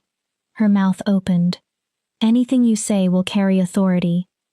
That is completely insane. I don't know how to lead wolves. You understand compassion. Gabriel squeezed her fingers. Mercy. Seeing us as something more than predators. His expression softened. That is what Tyler believed we needed. Nadia looked down. What happens if I make a mistake? Then we face the consequences together. Gabriel's answer was simple. I trust you. A howl suddenly ripped through the night. Gabriel stood instantly. That's the perimeter warning. Nadia positioned herself between the door and the pups. Rogues? I don't know. Gabriel shifted. Lock everything. His massive wolf turned toward her. Do not open the door for anyone except me. Then he disappeared. Nadia carried Cody and Rex into the bathroom. She took her knife and Gabriel's phone. Outside, more howls erupted. Then snarling. Fighting. The phone buzzed. An unknown number. Tell Gabriel his brother sends his regards. Nelson. Nadia froze. Brother? Another message arrived. The pups belong with their real family, not a human pretending to be their mother. Then, we're coming for them. Nadia immediately messaged Gabriel. Someone named Nelson is threatening us. He says he's your brother. Gabriel answered almost instantly. Leave. Take the pups. Run now. Another message. Nelson is Tyler's twin. I exiled him 5 years ago after he tried to overthrow me. If he returned, he came to finish what he started. Nadia didn't hesitate. She picked up Cody and Rex and hurried through the main room. She opened the rear door. A man stood directly outside. Nadia stopped. He looked almost identical to the photographs of Tyler. Dark hair, same face, same build, but his eyes were colder. Hello, Nadia. His smile held no warmth. I've heard quite a lot about you. Nadia backed away. Stay away. I'm not here to hurt you. Nelson Parsons stepped inside. I'm here for my nephews. They are under Gabriel's protection. Gabriel got my twin killed. Venom entered Nelson's voice. He didn't kill Tyler himself. His orders did. He approached.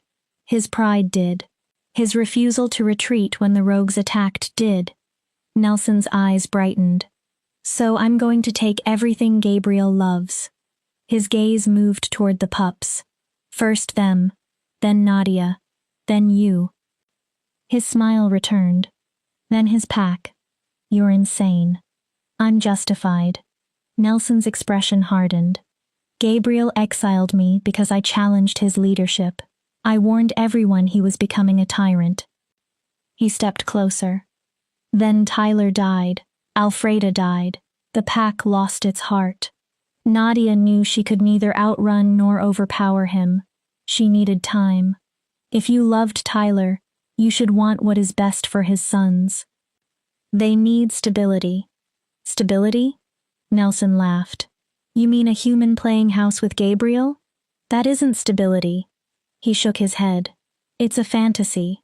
Fantasies end in blood. Then why haven't you killed me? Nelson paused. If I'm such a danger, kill me and take the pups. Something flickered across his face. Because Tyler would have liked you. Nadia frowned. He never met me. He knew about you. Nelson's expression tightened. He read your father's research, followed what you were doing. His voice grew bitter. Tyler used to say someone like you might bridge our worlds. Someone who saw us as more than monsters. Nadia stared. He was wrong. Nelson's golden eyes hardened again. Humans see us as threats or opportunities. That isn't true. Your father documented us. Governments hunt us. Humans destroy our territory, and then act shocked when we fight back. He pointed toward Nadia. And now you expect me to believe you're different? I don't care whether you believe me. Nadia held Cody and Rex tighter. I know what I did. I found 2 children who needed help. She stared at him. I didn't sell them, study them, exploit them. Her voice strengthened. I protected them. Nelson watched her. I would die for them if necessary. For the first time, Nelson looked genuinely surprised. You mean that? Yes. Why? Because someone needs to. Nadia looked down at the pups. They lost their parents. Her throat tightened. They deserve to grow up loved. She lifted her gaze again. And because Tyler believed people could be better than their worst instincts, something in Nelson broke. Tyler was an idiot. His voice became rough. He believed in redemption and goodness. His eyes filled with grief. And it got him killed. No. Nadia shook her head. It made him someone worth remembering. Nelson's fists tightened. I miss him. The words came barely above a whisper. Every day. His voice fractured. And I cannot forgive Gabriel for failing to save him. Then don't forgive Gabriel. Nadia replied softly. But stop punishing Cody and Rex for your grief. Nelson looked at the pups. They did nothing. No one is innocent. But the anger had left his voice. A growl came from behind him. Gabriel stood at the edge of the clearing. Blood covered his massive wolf form. His eyes burned with fury. He stepped between Nadia and Nelson. Nelson immediately shifted. His wolf looked almost identical to Tyler's. Silver gray. Same build. Same features. Gabriel and Nelson circled one another. Years of resentment hung between them. Gabriel attacked. Nelson met him. They collided violently. This fight was nothing like the battle with Rodolfo. It was not about dominance. It was grief. Hatred. Two brothers trying to destroy one another because neither knew what else to do with the pain. Stop. Nadia screamed. Neither listened. Gabriel, Nelson. They continued fighting. Then Nadia made the only choice she could think of. She stepped between them. Both saw her. Both tried to stop. Neither could. Nelson's claws ripped across Nadia's shoulder. Pain exploded through her. Gabriel's jaws snapped shut inches from her throat. Both brothers shifted immediately. Nadia. Gabriel reached for her. She stumbled backward. Blood covered her hand. Enough. Her voice came weakly. Tyler would hate this. Both men stared. He would not want his brothers killing one another because of guilt. Nadia swayed. He would want you protecting his sons. Her knees weakened. Together. Nelson stared at the blood on his claws. I didn't mean... I know. Nadia fought to remain conscious. But this is what happens when rage takes control. She looked between them. Innocent people get hurt. Gabriel caught her. You reckless, impossible woman. His voice shook. You could have died. But I didn't. Darkness began creeping across Nadia's vision. Now talk. She forced the words out. Like brothers. Her last clear thought was Cody and Rex crying in her arms. Then everything disappeared. Chapter 10. Rise of the Luna. Nadia woke to an argument. This is your fault. My fault? You attacked first. I wouldn't have come here if you had protected Tyler. Enough. Anne's voice cut through them. You're both behaving like children. Tyler would be ashamed. Nadia slowly opened her eyes. She was lying on the couch. Pain throbbed through her shoulder. The wound had been bandaged carefully. Gabriel sat beside her. Dark circles surrounded his eyes. Nelson stood near the window. Anne moved between them. She's awake. Gabriel immediately took Nadia's hand. How do you feel? Like a werewolf clawed me. Nadia's throat felt dry. Gabriel looked devastated. I'm sorry. If I had been faster. Stop. Nadia squeezed his fingers. Where are Cody and Rex? With Freddie and Alyssa, Anne answered. They're frightened but safe. Nadia relaxed. Nelson approached cautiously. I owe you an apology. His voice was quiet. I came here wanting revenge. He looked at Gabriel. I wanted to take everything he cared about. Then he looked at Nadia. I didn't expect you to actually care. Why wouldn't I? Because humans never cared about us before. Nelson's jaw tightened. Every encounter I ever had with your kind ended with betrayal or violence. His voice dropped. And I couldn't understand why a human would risk her life for children who weren't hers. He looked toward Gabriel. Or for a monster like him. He isn't a monster. Nadia spoke firmly despite the pain. And neither are you. Nelson looked at her. You're broken. She paused. Grieving. Her voice softened. Human in all the ways that matter. Nelson's expression changed. Tyler used to say that. He stared toward the floor. He said our humanity made us strong, not our wolves. He was right. Nelson looked at Gabriel. She stepped between us. I know. Gabriel's voice was hoarse. She could have died. Nelson turned back toward Nadia. Why would you do that? Because Cody and Rex were watching. Both men froze. They were in my arms. Nadia swallowed. They were watching their uncles trying to kill each other. She closed her eyes briefly. I could not let them grow up believing that is what family means. Nelson's face drained. They saw us? Yes. He sank into a chair. What have I become? Gabriel rose. For a long moment he looked at his brother. Then he placed one hand on Nelson's shoulder. You've become someone who needs to come home. Nelson stared up. Someone who needs his pack. Gabriel's voice softened. His family. A pause. His brother. You exiled me. I was wrong. The admission clearly hurt Gabriel. I exiled you because you questioned me. He took a breath. But you were right about some things. Nelson stared. I had become too rigid, too controlling. Gabriel's voice broke. And Tyler paid for it. I blamed you.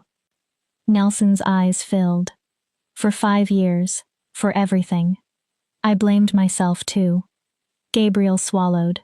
I still do. Anne stepped forward. Then both of you need to stop. They looked at her. I was there when Tyler and Alfreda fought the rogues. Anne's voice carried quiet authority. They knew the danger. They chose to defend their pack. She looked at Gabriel. That was not your failure. Then Nelson. It was their sacrifice. Her expression hardened. Destroying one another dishonors them. Silence. Finally Nelson stood. He extended his hand. I want to come home. His voice shook. If you'll allow it. Gabriel stared at the hand. Then he ignored it and pulled Nelson into an embrace. You're my brother. You will always have a home with me. Nelson broke. His shoulders shook. Gabriel cried too. Nadia watched through tears. This was what Tyler had believed in. Not dominance. Not bloodshed. The possibility that broken people could choose something else. Anne knelt beside Nadia. You did something extraordinary. Nadia gave a weak smile. Or extraordinarily stupid. Sometimes the difference is difficult to identify. The door suddenly opened. Freddie rushed in carrying both pups. They would not stop crying. He looked bewildered. They keep calling for Mama. Cody whimpered. Want Mama? Everyone froze. Nadia stared. Did he just... He's shifting. Anne breathed. That's too early. Cody's wolf form began changing. Within seconds, a chubby toddler with dark hair and golden eyes sat where the pup had been. Tears covered his face. Mama hurt. He reached for Nadia. Mama hurt. Rex began changing too. Moments later, 2 small boys were crying and reaching toward her. Gabriel lifted them. Careful. His voice softened. Mama is hurt. He carried them toward Nadia. Both climbed onto the couch. Cody took Nadia's hand. Rex curled against her uninjured side. Mama safe? Cody whispered. Nadia's heart seemed to break and rebuild at once. Mama is safe. She kissed his hair. I'm right here. Nelson stared. They call you Mama. I know. Tyler's sons think you're their mother. Nadia looked down at them. I know. Nelson's eyes filled again. He would have loved this. His voice roughened, knowing someone would fight for his boys. He looked at Gabriel. You chose well. Gabriel touched Nadia's neck. She chose me. His eyes remained on her. I am the one trying to become worthy of that choice. You are. Nadia held his gaze. You are. Anne cleared her throat. The claiming ceremony still needs to happen. Nadia groaned. Can it happen after I can stand without fainting? 3 days. Anne examined the bandage. Shifter saliva should accelerate your recovery. Nadia wrinkled her nose. Shifter saliva? Gabriel smiled. I'll try to make that part pleasant. That does not reassure me. It wasn't supposed to. The following 3 days changed the cabin. For the first time, it felt like a true home. Nelson formally requested reinstatement into the pack. Gabriel approved immediately. He restored his brother as third in hierarchy beneath Rodolfo. Some pack members welcomed Nelson's return. Others remained suspicious. To make the transition easier, Gabriel and Nelson agreed on a more convenient version of events. The pack was told Nelson had helped save Nadia during a rogue incident. Resistance gradually faded. Instead of the exiled brother who had threatened the future Luna, Nelson became the uncle who had helped protect her. Nadia concentrated on healing. She also learned what it meant to care for 2 toddler shifters. Cody and Rex could only remain human for a few hours before exhaustion forced them back into wolf form. Every day, however, they lasted slightly longer. Cody was serious and curious. Rex was mischievous and constantly creating trouble. Nadia loved both with a fierceness that surprised her. They were no longer simply Tyler's children. They were her boys. Her family. Whenever Gabriel could escape pack responsibilities, he came to the cabin. He prepared Nadia for life as Luna. You will mediate disputes. Nadia stared at him. You will offer counsel. When I'm absent, you represent my authority. That sounds horrifying. It occasionally is. Gabriel smiled. You will not be alone. Anne will guide you. And Rodolfo? He supports you. Gabriel laughed. He says anyone willing to step between 2 fighting alphas deserves either respect or psychiatric treatment. Nadia smiled. Possibly both. She leaned against Gabriel. Are you really certain about making me Luna? His smile disappeared. I'm human.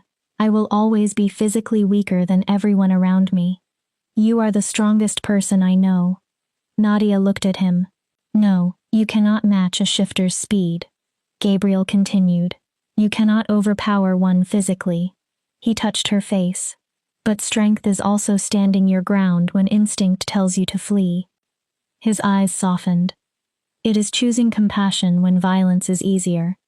Nadia remained silent. You are not this pack's weakness. Gabriel's voice became firm. You are becoming its heart. He looked toward the sleeping boys. Tyler always said that was what we lacked.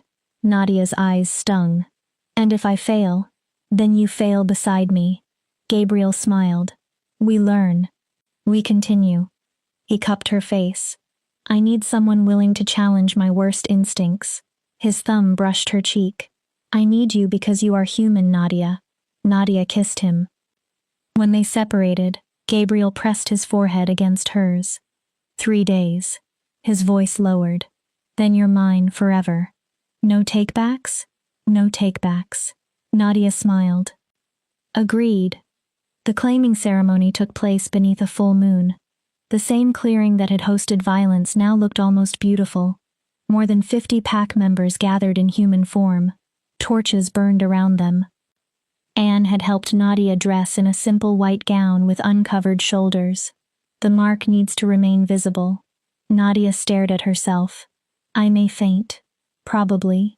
Anne smiled cheerfully. But Gabriel will catch you. Now Nadia stood beside him at the edge of the gathering. 50 pairs of eyes watched. Some supportive. Some curious. Some still hostile. Gabriel squeezed her hand. Ready? No. Good. A faint smile appeared. It means you understand the seriousness of what you're doing. They entered together. Anne waited on a raised stone at the center. We gather beneath the full moon to witness a bonding, her voice carried through the clearing. Gabriel Houston, alpha of the mountain pack, has chosen Nadia Gates as his mate. Anne looked toward Nadia. As his Luna. Then at Gabriel. As his equal and partner. Murmurs spread through the gathering. This bond breaks tradition. Anne did not flinch. No alpha of this pack has ever taken a human mate. She lifted her chin. But traditions exist to serve us. Her voice strengthened. We do not exist to serve traditions. The clearing quieted. Sometimes survival requires new traditions. Anne turned toward Gabriel. Gabriel Houston, do you claim Nadia Gates as your mate before this pack? I do. Do you swear to protect her, provide for her, respect her choices, and share your authority with her as Luna? Gabriel's answer came without hesitation. I swear it on my life and the lives of my ancestors. Anne faced Nadia. Do you, Nadia Gates, accept Gabriel Houston as your mate? Nadia's heart pounded. Do you accept responsibility for this pack, their welfare and their survival for the remainder of your life? I accept. Anne raised her hands. Then let the marking begin. Gabriel pulled Nadia close. This will hurt. I know. I'll be quick. I trust you. His eyes turned gold. His transformation stopped halfway. Canines lengthened. His face became more feral. Gabriel lowered his mouth to the place where Nadia's neck met her shoulder. Then he bit. Pain tore through her.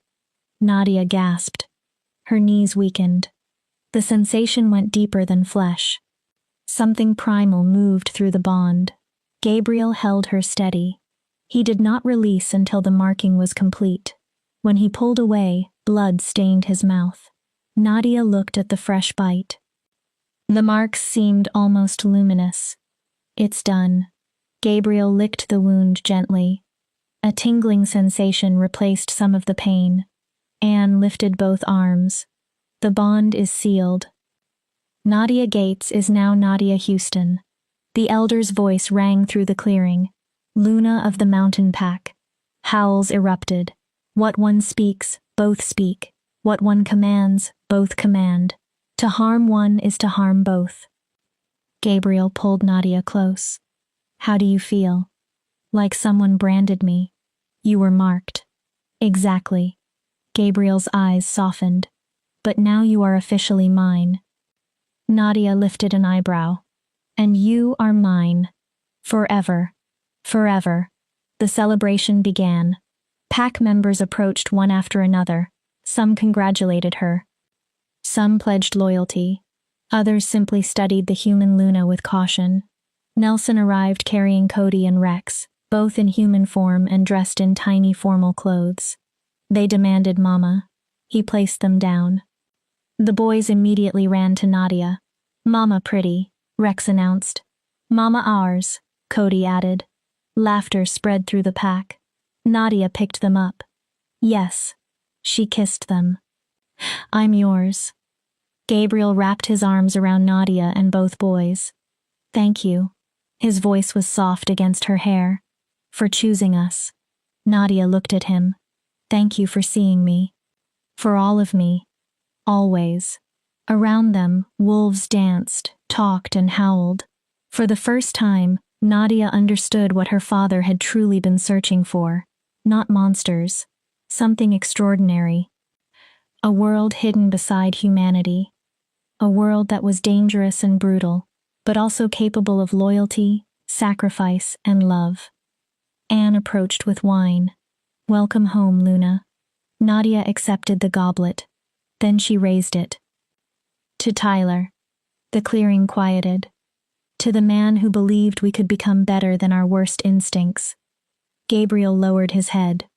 To Tyler, the pack answered. Their voices rose beneath the moon. And in the distant wind, Nadia thought she heard a wolf answer. Tyler's legacy remained. His sons were safe. His brothers were together. and the pack had rediscovered something it nearly lost: its heart. Epilogue. 1 year later, the cabin no longer looked small.